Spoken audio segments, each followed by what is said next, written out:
They say revenge is a dish best served cold, but mine was served at 180 degrees of pure, white-hot rage in front of 50 corporate executives with their phones out. My name is Daniel Rivera, and I'm 34 years old.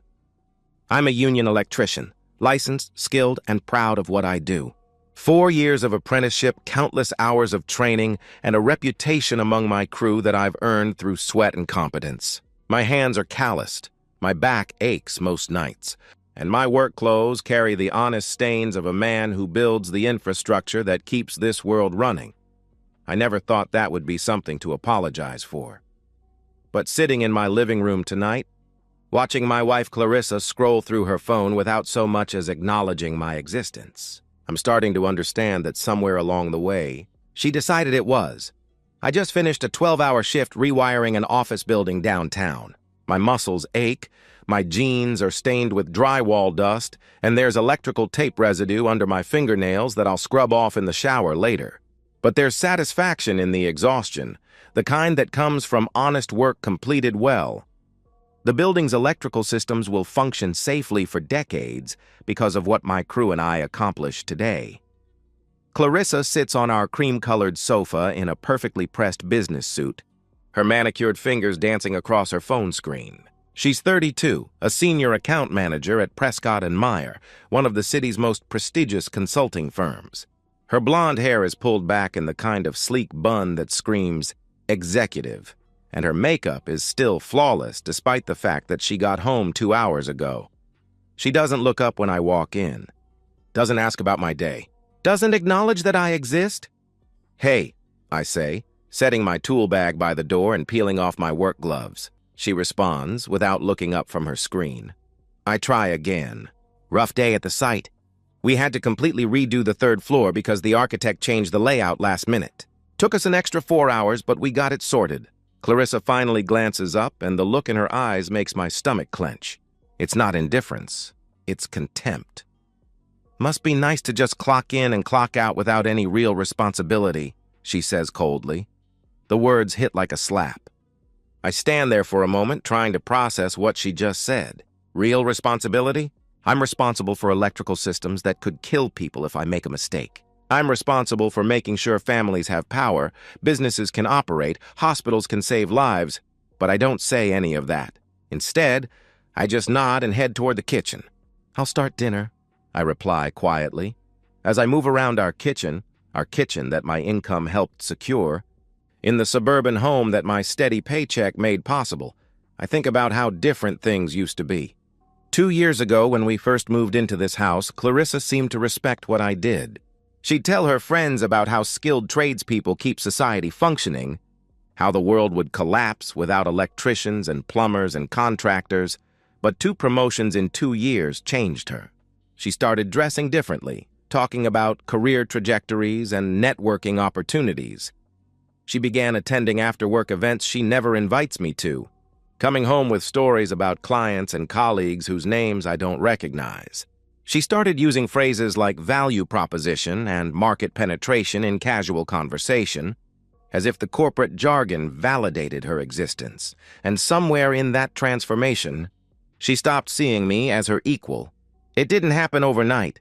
It was gradual, insidious. First, it was subtle comments about my salary compared to her colleagues' 6-figure incomes. Then suggestions that I was just doing manual labor while she was building strategic relationships, little remarks about how anyone can learn to wire a building, but not everyone can navigate complex client dynamics.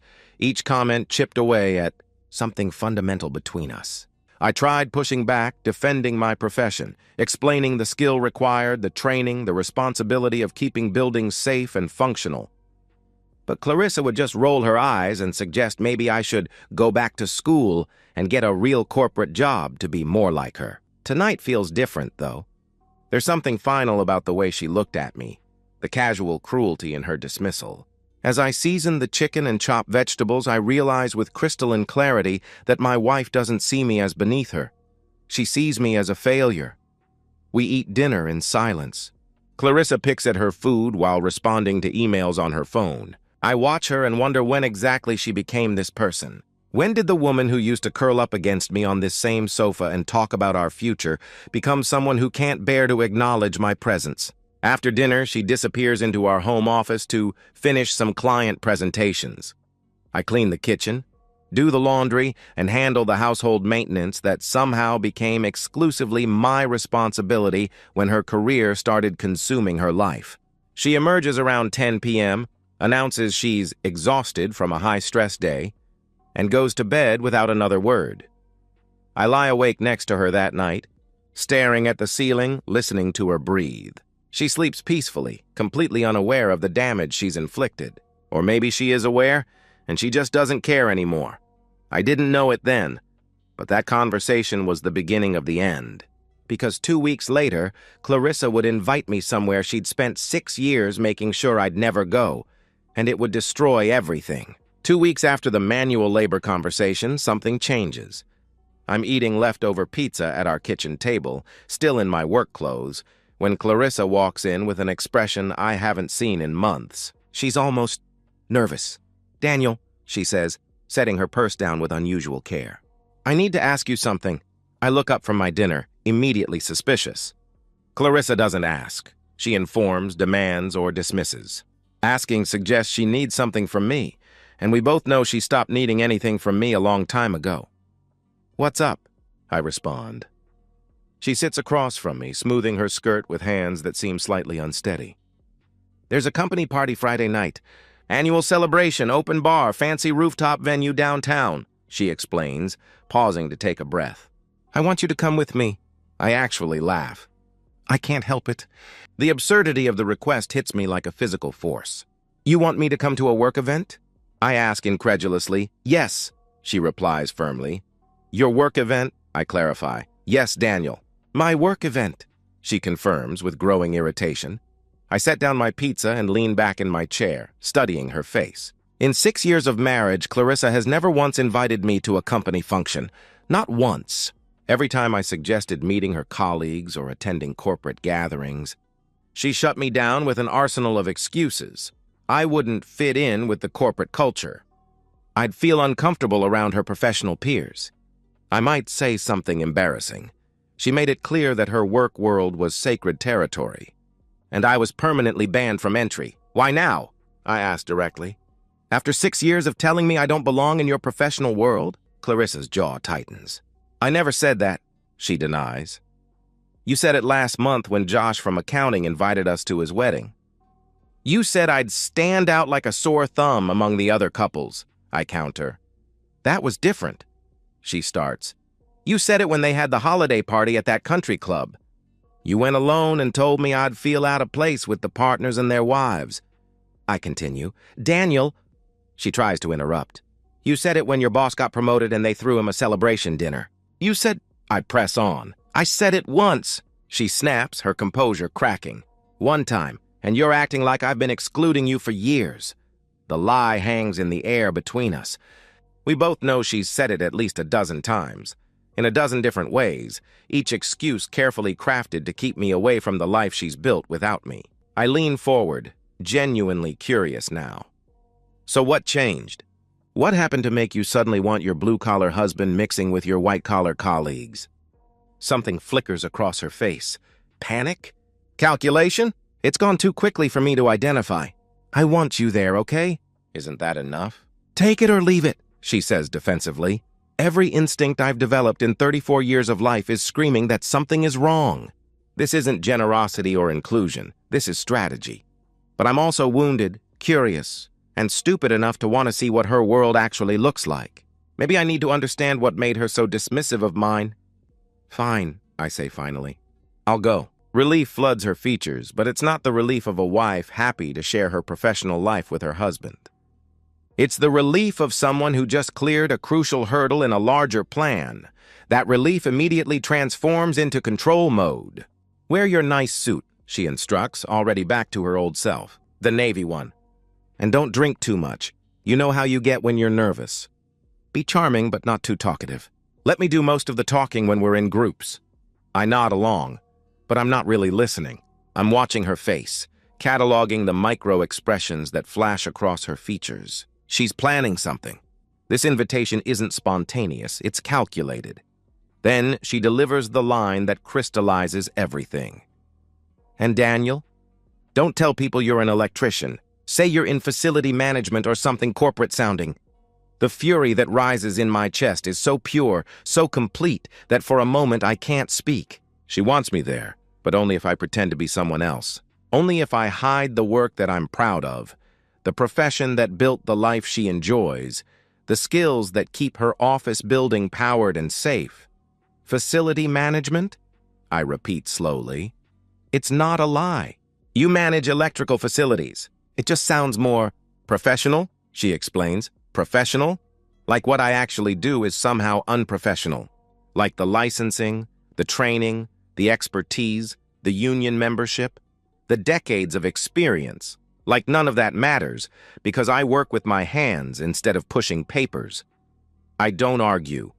I don't defend my profession again. Instead, I make a decision that will prove more dangerous than Clarissa realizes. I'm going to that party, and I'm telling everyone exactly what I do for a living. She can be ashamed of me if she wants, but I won't be ashamed of myself. Sure, I say calmly. Facility management. Got it. The days leading up to the party are strange. Clarissa is on edge, constantly checking her appearance, rehearsing conversations in the mirror, obsessing over details that seem wildly disproportionate to a simple work celebration. She gets her hair done professionally, buys a new dress that costs more than I make in a week, and acts like Friday night is the most important event of her life. The build-up feels wrong. This isn't excitement. It's preparation for something bigger than she's admitting. I start paying attention to things I previously ignored. Clarissa taking phone calls in other rooms, closing her laptop when I walk by, coming home later than usual with vague explanations about client dinners and strategy sessions. Working weekends she's never worked before. I don't have proof of anything yet. But patterns emerge when you know what to look for. And after 6 years of marriage, I'm finally learning to look. Friday evening arrives. I stand in front of our bedroom mirror, straightening my tie, looking at my reflection in the navy suit Clarissa selected. The man staring back at me looks respectable, professional, like someone who belongs at a corporate rooftop party. But I know better now. I'm walking into enemy territory, invited by someone who sees me as a liability she needs to manage. I had no idea I was walking into a trap. But even if I had known, I would have gone anyway. Because sometimes you need to see the betrayal with your own eyes before you can truly let go. The rooftop venue is exactly what I expected, the kind of place that charges $20 for a cocktail and $50 for an appetizer, where the waitstaff speaks in hushed, reverent tones and everyone looks like they stepped out of a business magazine. Floor-to-ceiling windows offer a panoramic view of the city lights, and the decor screams expensive in that understated way that only truly wealthy people understand. I arrive in my navy suit feeling immediately out of place, not because I look wrong, but because I can sense the difference in the air. These people breathe money, status, connections. They move through the world assuming doors will open for them, expecting service, entitled to the best tables and preferential treatment. Clarissa meets me at the entrance looking absolutely stunning in a black cocktail dress that hugs her curves perfectly. Her hair is styled in loose waves, her makeup is flawless, and she's wearing jewelry I've never seen before. Expensive pieces that catch the light and whisper, "Success." She kisses my cheek quickly. A performance for anyone watching, and immediately leans in to whisper the reminder. "Remember, facility management," she murmurs against my ear. I ignore her completely. "You look beautiful," I tell her, and mean it. Whatever else has gone wrong between us, Clarissa is still the most gorgeous woman I've ever seen. "Thank you," she replies, but she's already scanning the room, identifying targets, planning her networking strategy. "Come on, let me introduce you to some people." The introductions unfold exactly as I predicted. Clarissa leads me from group to group, each cluster of colleagues more polished and pretentious than the last. When asked about my work, I smile pleasantly and tell the truth. "I'm a union electrician," I state clearly. The reactions are polite but unmistakable. A momentary pause, a subtle shift in body language, a quick glance at Clarissa that says, "Really? This is what you married?" Then they turn back to her with renewed interest, steering conversations toward quarterly projections, client acquisitions, and market expansion strategies that exclude me by design. I don't care. I get a beer from the bar, find a strategic corner where I can observe, and settle in to watch. This is what Clarissa wanted, to parade me around just enough to prove she has a husband, while simultaneously demonstrating that I don't belong in her world. But as the evening progresses, I start to see something else. Something that makes my blood run cold. Clarissa barely acknowledges my presence after the initial introductions. She drifts between clusters of colleagues like a butterfly, but there's nothing random about her movement. She's working the room, touching arms and shoulders, laughing too loudly at jokes that aren't funny, performing in a way I've never seen before. She's a different person here. Confident, aggressive, flirtatious. The quiet contempt she shows me at home has been replaced by something predatory and calculating. She's hunting. I watch her position herself strategically among the power players, the partners, the senior vice presidents, the decision-makers who control promotions and salary increases. But two men in particular seem to command her special attention. The first is tall and blonde, late 30s, with the kind of lean build that suggests expensive gym memberships and personal trainers. He moves with the casual arrogance of someone born into privilege, and when he speaks, people listen. The second is darker, slightly older, early 40s, with a wedding ring that catches the light when he gestures. Both men seem to know Clarissa well, too well. When the dancing starts, I watch from my corner as Clarissa joins the makeshift dance floor in the center of the room. Within seconds, she's flanked by both men, moving between them with an intimacy that makes my jaw clench. Their hands find her waist, her shoulders, the small of her back. Their bodies press against hers in ways that have nothing to do with professional relationships. I tell myself this is just corporate culture. Maybe I'm overreacting. Maybe this is how successful people network at parties. But deep down, I know better. Tough night? A woman in a red dress appears beside me like a materialization. She's clearly drunk, swaying slightly, her lipstick smudged and her eyes unfocused. The alcohol has stripped away whatever filter she normally maintains in professional settings. "I'm sorry," I respond. "I'm Jessica from marketing," she says, extending a hand that's holding a half-empty wine glass. "You're Clarissa's husband, right?" "The electrician, Daniel." "And yes, I confirm." Jessica nods sagely as if this confirms something she suspected. "Must be tough," she repeats, gesturing toward the dance floor. "What do you mean?" I ask.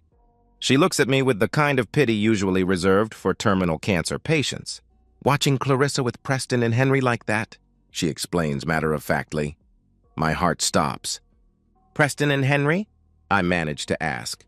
"Preston's her boss," Jessica continues without thinking. "Henry is VP of Client Relations. Everyone knows she's been sleeping with both of them for months. They pass her around at these events like some kind of party favor. The world tilts. Everything, the music, the laughter, the clinking of glasses becomes background noise to the roar in my ears. I look back at the dance floor, but Clarissa, Preston, and Henry are gone. All three have disappeared while I was talking to Jessica. Jessica starts, suddenly realizing she's said too much. "I probably shouldn't have. I'm pretty drunk." "Sorry," she mumbles, drifting away with a sympathetic smile, leaving me alone with the knowledge that's just destroyed my marriage. My hands shake as I move through the crowd, scanning faces, looking for my wife. No sign of them. I check the bar, the balcony, the bathroom areas. They've vanished like they planned it. Then I hear it, faint but unmistakable, coming from down a hallway marked "Private, Staff Only," moaning.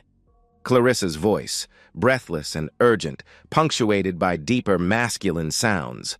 My vision narrows to a tunnel. My hands shake as I pull out my phone, open the camera app, and hit record. I don't think about consequences or legality or what happens next. I just move down that hallway toward the sound of my marriage disintegrating. The office door is closed but not locked. I don't knock. I don't hesitate. I don't give them a chance to stop or hide or make excuses. I throw the door open with enough force to slam it against the wall. The scene is worse than anything I could have imagined.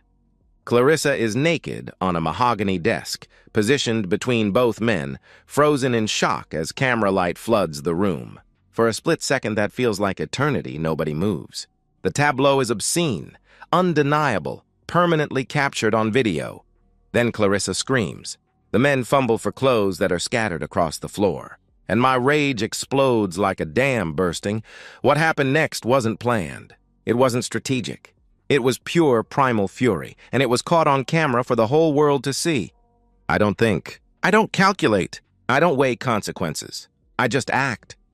Preston is closest, still half naked and pathetically trying to cover himself with a folder. He's Clarissa's boss, the one who should have known better, the one with the most power in this sick dynamic. My fist connects with his nose before he can raise his hands to defend himself. The crack is audible, satisfying, final. Blood explodes across his face and down his expensive white shirt. He goes down hard, blubbering like a child, his hands cupping his destroyed nose.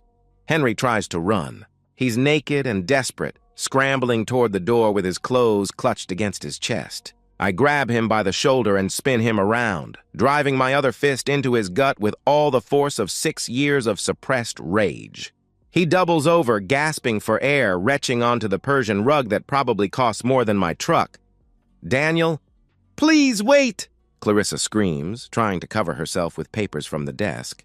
Trying to stop me? I ignore her completely. She doesn't exist to me anymore. She's just another problem to handle, another piece of trash to clean up. I grab Preston by the ankle and start dragging him toward the door. "Stop, please!" he whimpers, actually crying now, begging me to stop. Blood from his nose leaves a smear across the expensive carpet as I pull him out of the office and into the hallway. Henry limps behind us, one hand pressed to his stomach, the other trying to hold his pants up. The main party area falls silent as I drag both men into view. The music cuts off mid-song. Conversations stop abruptly. Everyone turns to stare at the spectacle. 2 naked, bloodied executives being pulled across the floor by a blue-collar worker in a rumpled suit. I release Preston's ankle and stand up, addressing the crowd with perfect clarity despite the adrenaline coursing through my system. "Everyone want to know what Preston and Henry were doing in that office?" I announce, holding up my phone, still recording. They were having intimacy with my wife. Both of them. At the same time. At a company party? The silence is absolute. Someone drops a glass. It shatters against the marble floor with a sound like a gunshot. Then gasps, murmurs, the distinctive sound of dozens of people simultaneously reaching for their phones. Clarissa stumbles out of the hallway, half-dressed, her cocktail dress twisted and stained, her perfect makeup streaking down her cheeks. She looks destroyed, desperate, pathetic. She reaches for me with shaking hands. "Please, Daniel, wait, let me explain." She sobs desperately. "Don't touch me," I respond with ice-cold fury. I pull off my wedding ring and throw it at her feet. It bounces once and rolls under a cocktail table. "We're done. I'm filing for divorce tomorrow. You're a cheating whore, and everyone here just watched you prove it." Clarissa collapses to her knees, sobbing, trying to gather the fragments of her dignity. Several women in the crowd turn away in disgust. The men stare with the kind of fascination usually reserved for car accidents. I address the crowd one final time, my voice carrying to every corner of the silent room. I got the whole thing on video, every second, for the lawyers.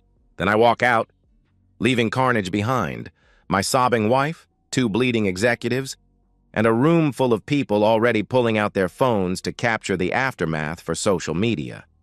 The elevator ride down feels like a descent through layers of my former life. Each floor represents another piece of the marriage I'm leaving behind. The parking garage is mercifully empty.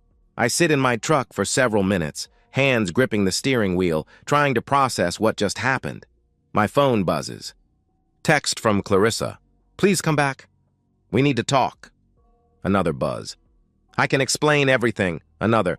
"Please don't do this." I block her number.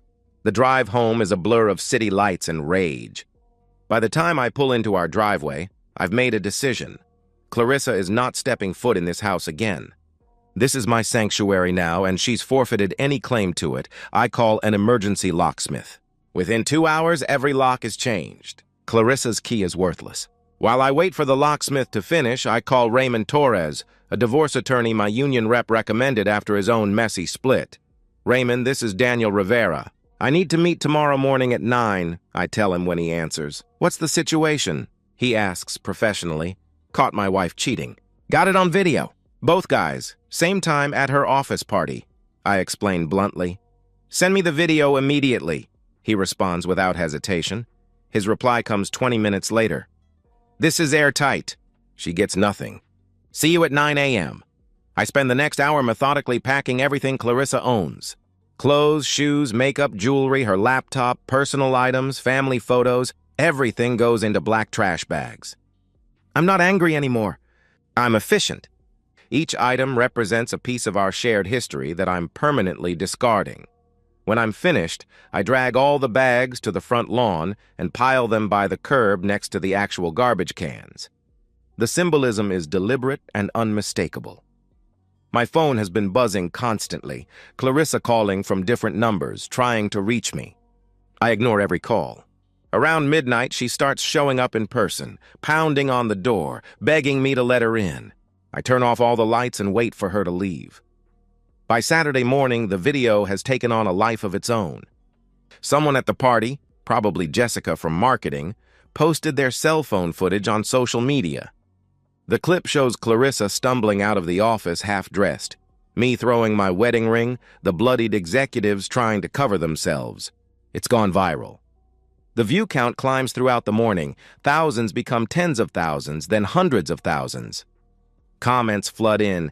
Imagine cheating at a company party. Those executives got what they deserved. The husband is a legend. This is why you don't mess with blue-collar guys. Local news outlets pick up the story by Sunday. Corporate scandal, consulting firm executives caught in affair. Prescott and Meyer's PR team scrambles to control the damage. But there's no containing this kind of public humiliation. By Monday morning, the company issues a terse statement. Effective immediately, Clarissa Rivera, Preston Williams, and Henry Carter have been terminated for conduct violations and breach of company ethics policies. All three fired, careers destroyed, reputations obliterated, professional references permanently poisoned. The viral video has made me a folk hero. Complete strangers recognize me at the hardware store and offer to buy me coffee. My union brothers treat me like a legend. The local news wants interviews, but I decline. This isn't about fame, it's about justice. I thought it was over. I thought the public humiliation, the firings, the viral video, I thought that was enough. But Clarissa had one more move left, and I had one final truth she needed to hear. Tuesday afternoon, 3 days after the party, Clarissa appears at my front door. She looks like she hasn't slept in a week. No makeup, unwashed hair, wearing yesterday's clothes. Her eyes are swollen from crying, and she moves with the defeated posture of someone whose entire world has collapsed. She tries her old key first. When it doesn't work, she stands there for a moment, staring at the useless piece of metal in her hand, like it represents everything she's lost. Then she pounds on the door with increasing desperation. I open it, but don't step aside. My body blocks the doorway completely. What? I ask flatly. We need to talk, she whispers, her voice barely audible, broken and pleading. We don't need to do anything. My lawyer will contact your lawyer, I reply coldly. I don't have a lawyer, she responds desperately, her composure cracking. I don't have anything. The company fired me. They blacklisted me. No other firm will hire me. I can't afford rent. I can't afford... Not my problem. I cut her off. The coldness in my voice makes her flinch. This is the woman who spent months treating me like a failure, looking at me with contempt, dismissing my profession and my worth. Now she's standing on my doorstep like a beggar, asking for mercy from the man she betrayed.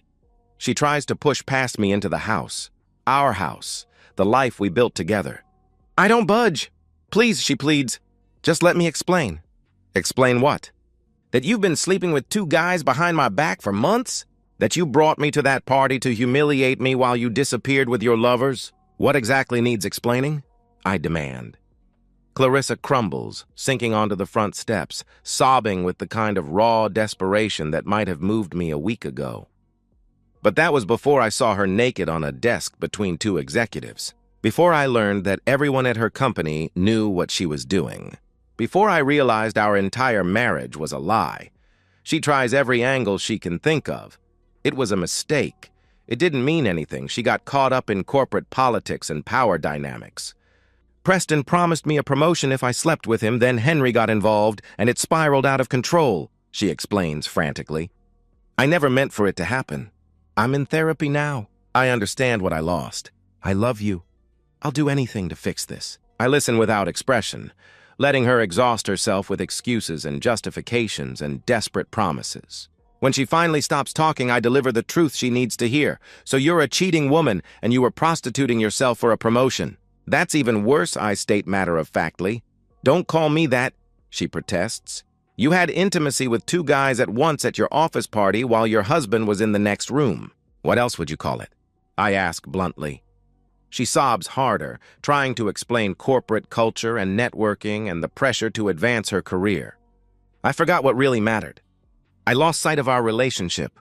I made terrible choices, but they don't define who I really am, she pleads desperately. Me, I interrupt. I'm what really mattered. Our marriage, our vows, our life together. And you threw it all away because I'm just a blue-collar worker who does manual labor without real responsibility.